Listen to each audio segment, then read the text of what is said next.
Hey everyone, this is Eric Bean, CEO of Texting Base. I'm going to talk about a common problem with almost every company, sales versus ops. Forget Mayweather, Pacquiao, Ali, Frazier. This fight has been much, much greater in scope and scale and has been going on for many, many years. Ops people tend to think salespeople are not very smart and don't understand anything about anything.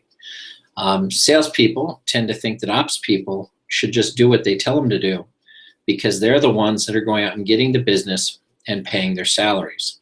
So this causes a lot of friction, and here's how you can solve it. You solve all communications problems with communication. You need to sit salespeople, bring them into a room with the ops folks.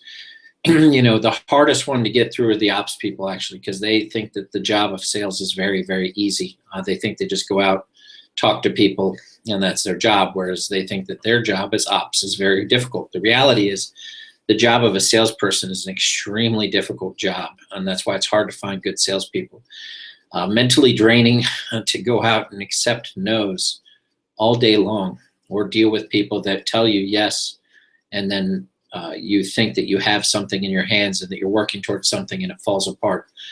To mentally be able to handle that level of disappointment, stress, and rejection and still keep going takes a certain type of person. So what you need to do as a manager is to sit the ops people and salespeople in the same room and explain each other's jobs to. It sounds ridiculous, right? You think they'd understand, but what a regular day looks like. From your ops perspective, with your ops people, they need to understand that salespeople are going to bring them feedback from clients, and it's going to be unfiltered feedback. A lot of salespeople don't understand the operational impact of some of these suggestions, so they will bring them all to you. As an operations professional, your job is to write them down, put them in order, and walk that salespeople and say, guys, here are the 15 suggestions I have over the last 6 months. Of the 15, these 3 we can do relatively easily.